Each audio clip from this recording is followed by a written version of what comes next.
Hi, friends.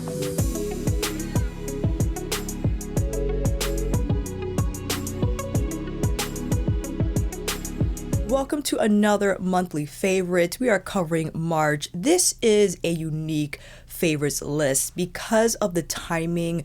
Most of the products that I used end of March, early April bled into each other, and technically items I'm mentioning in this video are April favorites, but because of the frequency with which I've been using them, I feel they should just be in this video. So I am cheating a little bit, letting you know I can call out those products also and say, hey, I've been using this in April, but we're still gonna put it in the March favorites. I'll begin with the Merceir foundation, which I have been using for the majority of March. I grabbed a sample from Sephora, 2 samples shades in chestnut and ginger, and arrived to the conclusion that ginger is a far better match. And then I started using the McGrath Skin Fetish foundation again when trying on the new Divine Bronzers. That is in shade M17. It has more of a golden undertone, whereas chestnut is a true neutral. And what made me lean towards ginger more was the fact when I saw myself in the bathroom mirror, I looked distinctly more yellow up top than I did to the rest of my body or with the rest of my body, where with ginger, it was a better match. But funny, depending on the lighting, when I saw myself on camera, I could look a little dull with ginger. So it really all depends on the lighting circumstances. If I mix it with anything, for instance, to dial down the yellow golden from Skin Fetish M17, I mix it with my Hourglass Ambient Soft Glow foundation in shade 11, and that kind of balances it out a little bit, which I don't mind doing because I have a ton of foundation. But in regards to the Merceir Real Flawless formula, I enjoy it in terms of its soft matte finish, its fluid texture, easy to blend onto the skin. It moves smoothly and quickly across the skin where it takes a matter of seconds for it to get blended. And I think that is advantageous if you're one to not spend a lot of time on your foundation. If you're not there to buff all day, the Merceir just sinks in beautifully. And although it is more of a soft matte finish, it doesn't look drying on the skin. And I like how it anchors the rest of my products if I go in with whether it be a cream or powder, bronzer, highlighter, or blush. All those shades, or rather all those formulas, products look fresh for a long duration of the day, meaning they don't fade, they don't look splotchy or become uneven. Maybe the intensity might dial down after, hour 8, which is understandable, but for the majority of the day, my makeup looks fresh and I don't feel the need to touch up either. And I do like the coverage. It's medium coverage, but I find that's enough for me to tackle unevenness, blemishes, any of the pigmentation that I have around the jaw area, around my cheek area. I can go in with my LYS concealer to tackle more pigmented spots if I need, but for the most part, the foundation is an entire package for me. It checks all the marks and definitely on my radar for the sale. I'm not entirely sure if this video will be up after the sale, so I will have to update you as to whether I bought that or not. But it is in strong contention, and I'm maybe thinking about getting another shade other than ginger, maybe more golden. It's funny, as much as I would love to think I'm a golden undertone, I'm more neutral, so that's why I am trying to embrace the truth in terms of me shade matching myself with all these foundation shades. But if you already have the Merceir Real Flawless, if you have chestnut or ginger and you're around my skin tone, let me know how you've been liking it down below. Up next, we have the Danessa Myricks Blurring Balm Powder Flushed in Bellini. I actually have Bellini here on the cheeks, and I filmed a video going over Bellini as well as swatching several different shades that I have or products that I have in my collection that resemble this peach coral tone, and it is lovely. In terms of the texture, the actual color of the blush, this vibrant peachy hue that I think is beyond spring appropriate, and the shade I feel cocktails well with others that I have, meaning I actually applied the Haus Colorfuse blush in Hibiscus Haze, I'll get into that in a minute, which I think creates a lovely gradient, but this texture makes it very easy to blend onto the skin, and it packs a punch in terms of color. You don't need a ton, you need a little bit, and you can build from there. It allows control in that area, and again, the color is just outrageously beautiful and spring appropriate. I do still have my eye on Jubilee, but maybe this will be an appropriate time to get into the Phytosurgence Skin Spark Blush Balm shades. I recently purchased Ember, which was described to be like a tangerine type of a gig. So this has a little more red in there, and it is lovely as well. It gives me this like a little bit of hot, toasty look to the skin, which I feel Golden Hour would serve me. That's why I'm like, do I still need to get Golden Hour? I don't know. And Smolder from the Skin Spark lineup is a little more desaturated. So it's peach, but it's like a burnt peach, like the sandy cheek kind of a burnt shade from the Melt Cream Blush Light line. And just for the heck of it, Inferno, which I think will be a Jubilee moment from the Danessa lineup. So that's going to be more terracotta. But these shades, my goodness, I couldn't be happier with my most recent blush lineup. All these shades just work well in terms of my complexion, the mood, the vibe, the season that we're in. I can combine more than one. I could have Ember here more on the center, bring up a little bit of Inferno. Maybe I have Singe, the pinky shade also that I own. I can mix it up too. The difference between the Danessa formula and the Phytosurgence one. The Phytosurgence one is a lot more moussey. It has more of like a wet feel to it, whereas the Danessa has more like a slick feel, more like a slick to powder type of a move in terms of the formula. And I find that the Phytosurgence does best if you warm it up on the back of your hand first. Because they are very pigmented, I feel you'll yield a more even application if you go from back of hand to cheek, whereas the Danessa, you can still do that as well, but you could go, I think, more successfully from the actual pot to your cheek. And why not, since we're already here, the Haus Colorfuse blush in Hibiscus Haze. This is a powder formula, so it's going to be a lot different from what I previously showed. This is more of a medium rosy, well, I would say a medium warm pink, and I have that under Bellini.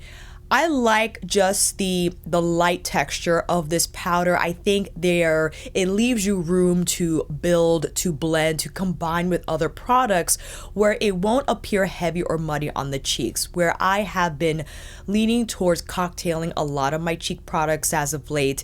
And I think the thinner and more airlight the formula is, the more successful you'll be in combining different products and shades, where they can create a smooth gradient on the cheek and it just won't look haphazardly like hectic and blushed up. Like, what? Did you finish blending? No, maybe you should finish. And so that's what I've been enjoying. And because we are in the cheek category, I might as well include Pat's Divine bronzers in this video. Technically, fam, they arrived early April. They arrived rather quickly, and I know some of you are frustrated where you might have just received a shipping notification where you ordered these well over 2 weeks ago, and I'm terribly sorry for that inconvenience. I had no idea my bronzers would arrive so quickly. I bought the duo in 004 and I have been using them non-stop. The shades Bronze Nirvana and Desert Glow were in the 004 duo bundle. And one of the more profound findings is that it's pretty tough to detect, hello focus, what these will look like just from seeing the pan alone. Bronze Nirvana, for instance, would you have detected it appear this yellow leaning? You know what I mean? Maybe. I don't know. I have that on my cheeks today. And although it is yellow, where some of you were like, it looks great. Some of you are like, I don't know, girl. They're a little too golden. I think it really all depends on which foundation I apply this on. If I apply it on Laura's ginger shade, it kind of like balances out. But if I applied it on Pat Skin Fetish M17, it gives it some vibes all the way. And Desert Glow has more of like a tawny bit to it. There's a little more red in there. I'm very happy with both. And I've been applying both at the same time. I'll go in with Desert Glow first, and then I'll follow up with Bronze Nirvana just to kind of wrap it all in Bronze Nirvana's kind of golden yellowish hue, because I do think that color on me invokes the sun-kissed feel of things. 100. My audio card was acting silly, so hopefully you saw that brief demo of me applying Desert Glow. But I just applied Desert Glow here higher on the hollows of the cheekbones, just to show that it can have a little bit of a sculpting effect. And then if I wanted to bring everything together, I can use a softer brush just to kind of wrap it down and bring in that bronzy color. So again, if you have one of the duos, I think it's fun to experiment with the different tones. Now you have at your disposal. See what happens if you apply it higher on the hollows, lower on the cheeks together, because ultimately bronzing and blushing and everything that occurs naturally doesn't occur in just one shade, right? We don't even have one shade on our entire face. We're a little lighter here, darker here, more yellow, more neutral. I mean, it's like very fluid in terms of the undertones on our complexion alone. So why not experiment with the different nuances that bronzing and highlighting and blush can offer us, especially if we have all the shades. Go wild. Put on everything. So again, yes, the bronzers are technically an April favorite, but I had to include it now because I couldn't just keep the enthusiasm to myself for an entire month and wait till April to talk about these bronzers again. So this is a random interlude between the beauty things, but I have to give a shout out to MacMost Gary. Gary has a channel called MacMost, and he also has macmost.com, where he covers practically all of the Apple applications that come with a Mac, whether it's a desktop or a laptop.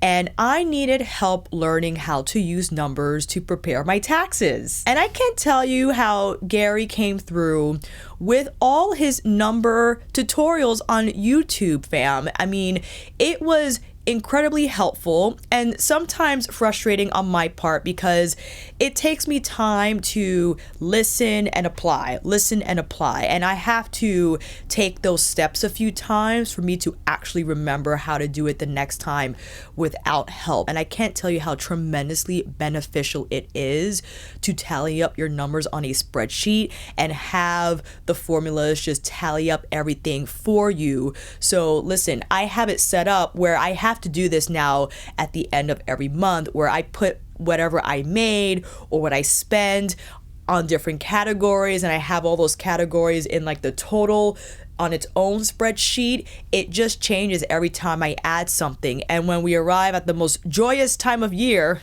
tax season, it's all there for me. And I just had to include MacMost Gary in my favorites for March, because man, did he help me figure out what SumIf is and how to use it in tallying up all the totals, all the numbers. And I think it was also a hefty reminder of my spending of 2022 and how I needed to significantly dial it down a bit for this year. And I had mentioned this before, there's no better way to encourage one to not spend as much when you see how much you have spent before. So now that I have seen those numbers in front of me, because I punched them in myself, okay, went through all the bank statements, all the categories, all the totals, saw what I spent on food, on makeup, on apps, software. I mean, all these things, it adds up, which is why I am trying to be more conservative with my spending. I can do better, but having my number spreadsheet tell me to my face that I need to calm down has been helpful. This is a little bit of a throwback, not a new item for March, but I had to reintroduce the Mooncat Technicolor Dreams collection that I think they released maybe 2 years ago. So this is what I have on my nails now. And I veered strongly towards the pastels when we entered March. I don't know why. It's funny, when I wear pastels when I haven't, it's like this resurgence of love for the color. I don't want to wear anything else. I just want to wear the peaches and the lavenders and the blues and the turquoise. Now, I am aware that Holo Taco recently released their pastel collection. I didn't buy it because I felt the Technicolor collection from Mooncat was incredibly comprehensive. I mean, there were so many shades in that one collection. It also had the yellow, it had the white, the colors that I have here, the light pink, the light peach. Yes, it doesn't have the light baby blue, the robin, is it the robin egg blue? Is that the technical name? Holo Taco has that shade. So if you want that shade, you don't have to get the whole Holo Taco pastel bundle. You could just get that one shade. But I understand if you wanted something more of a truer blue shade, because I think this is the only kind of blue the Technicolor Dream Collection has, if I'm not mistaken. No. They have another blue. This is the more teal. The other blue, let's see here, it's more of an aqua leaning type of a gig. Is not the lighter it's not the sky blue. That's what I'm trying to say. So Mooncat has more of the it looks to be like a warmer blue versus the softer sky blue that exists in Holo Taco's collection. They also have the orange. There's a lot of colors in here, man. So again, the pastels, and one of you had asked me about the formula, where there are a lot of mixed reviews in regards to the Mooncat collection.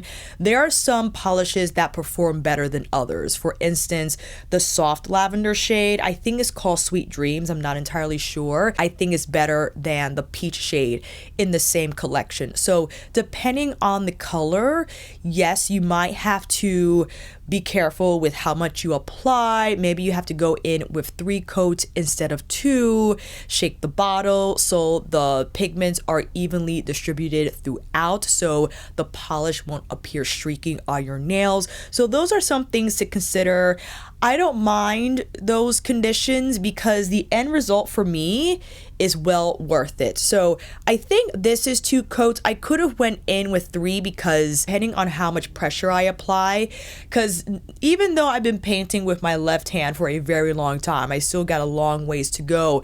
And if you press too hard on the base of your nail, it could make it look a little more transparent versus I have more of a floater feel with my right, simply because I'm right-handed. So that's something I have to practice on my own.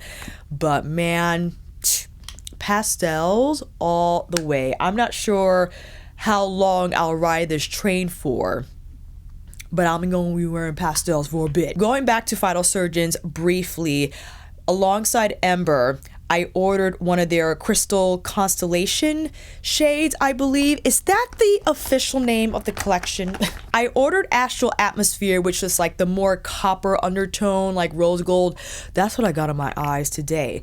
And when I opened the package, Phytosurgence team, the Phytosurgence fam, was so nice to include another of these. I was like, are you kidding me? It's the Flash Fluorescence. So I think this might be a new eyeshadow formula for them, because they were saying how it took them a while to release a new product in the eyeshadow category because they wanted to get it right, and they included Crystal Constellation in my package. I was delightfully just grateful and surprised at the gift. They sent me the chocolate bronze shade. There was also, I think, more of a universal translucent shade that you could wear on any color. I wanted the Astral Atmosphere because I had thought with my Lisa shadows and Pat ones, I wanted something more like rose gold, not like Luna Rose, but something a little warmer with the peachier undertone, maybe a little coral in there. And this shade is absolutely beautiful. So as you can see from the formula and from how it looks like in the pot, it's much tighter and it has more of that reflective finish on the lid, and where you can apply this with your fingers, which is what I did to get that initial application, and then you can go in with a shader brush for more precision here in and under the crease, or maybe you want to place some here on the inner lower lash line. I have been enjoying these products, pairing them with, you know what I'm going to bring out right now. Yes, this is an April product. 100%, but I've been using the heck out of the Remembrance palette from Byredo, and what I have on my eyes now with the Phytosurgence Crystal Constellation Astral Atmosphere shade. Listen, between Danessa's Bellini, Byredo's Rosy Browns with some peaches in there, the lavender shade, the gold, the silver, this palette is extraordinary. I know it's neutral. Is nothing powwow about it. The powwowness, I think, exists in the shades themselves. The formula, the texture. It's just this fairy dust quality about the metallics and the more overlay shades here. So just to show you an example, I have the lavender here on the inner corner of my eye. When you see it, you're like, oh, that's nothing. Yeah, I know. It's more of like a luminous finish, but the color itself is gorgeous. And I think a nice touch to have with something that's more coppery peach on the majority of the lid, when you invite a little bit of the lavender, you're like, ooh, I like that. Or maybe not, but I love it. And then the overlay shades, this is the silver one, will have more reflectivity. I'll place it over the lavender. That's definitely more shiny, but look, you could just put it over the lavender and be fine, right? Just layer the shadow. But they're so soft, like, and the mattes too, fam. Beautifully soft, whipped. It takes nothing to blend these. And I did a members video doing 6 more looks using this Byredo palette, Remembrance, and my goodness, I loved all the looks I created, and I can't stop using this palette. It's like I don't have all my other palettes in my collection. What are they? I don't know. Who knows how long I'll stick with this, but I'm using it to my heart's content because, again, I just mentioned about how I'm limiting my spending, and if I do buy something, I want it to be a thoughtful purchase and something I will thoroughly enjoy. I love to have in my collection, and the Byredo Remembrance palette is no exception. This is an incredible eyeshadow palette. It's right on my alley in terms of the color story. All the shadows perform in their own way, in whether a subdued luminous way or a twinkle disco ball way or a soft matte finish way is all there for me to enjoy. Peach and Lily sent me their Retinal for All Renewing Serum. I have been using this, I think, I gotta look back to when I started using it. I want to say I gave it a good 3 weeks and I stopped using my tretinoin. I don't know if that's a good idea. I felt, listen, let me try something new, see what happens. I could always get another prescription for the tretinoin, right? That's not an issue. But I do think it's fascinating how a lot of these brands now and skincare technology in general is becoming more advanced, and that allows perhaps consumers to have access for more potent ingredients that were only prescribed by medical professionals. Now you get a little bit of that over the counter. Not exactly, however. So I understand that, you know, with the biochemistry and everything, there are certain things that gotta be for something to consider medical grade versus not. But in terms of the potency, I think it's getting higher with over-the-counter products. And in regards to the Peach and Lily Retinol for All, I thought, you know what, maybe I'll try it because it seems promising and it feels nice on the skin when I apply it. In terms of what it tackles, retinol, the most powerful retinoid after a prescription, improves the look of lines, wrinkles, sagging, texture, blemishes, and uneven skin tone. I like all that, but with it, you have a unique blend of hydrators, soothers, and skin barrier supporters, including 0.3% ectoin, I don't know what that is, ceramide, bisabolol, and fatty acids. So all that sounds wonderful, but I know skin marketing is a wordsmith magic spell on me. I'll keep using it until I complete this bottle, see how I feel, then I'll repurchase it or maybe go back to my tretinoin. But let me know down below, fam, what your experience has been if you started with prescription and then you changed to over-the-counter in the retinol category of things and how your skin fared out, if that was a good move or not. And that is it, fam. Those are my March and some April favorites. And depending on how this month goes, maybe I'll mention a few of these favorites again, you know, as an update. But all in all, I've been thoroughly happy with the products I acquired in both months. And again, having a ball, just combining everything together. I definitely look forward to my makeup application so much where I don't need a reason. I just want to put it on sometimes to, again, see how this foundation mixes with this foundation, how that blush mixes with that blush, using the Byredo palette to exhaustion. So those have been my picks. Let me know what your favorites have been for March, fam. I'll see you down in those comments, and until then, that is a wrap. Thank you all so much for watching. I hope this video helped, and if you like this video, please give it a thumbs up or maybe consider subscribing to my channel. And until then, I will see you on here again with another review tutorial, monthly favorite hybrid, or another blush video, because if I get Jubilee, you know the comparisons are coming. Take care, and I'll see you again soon.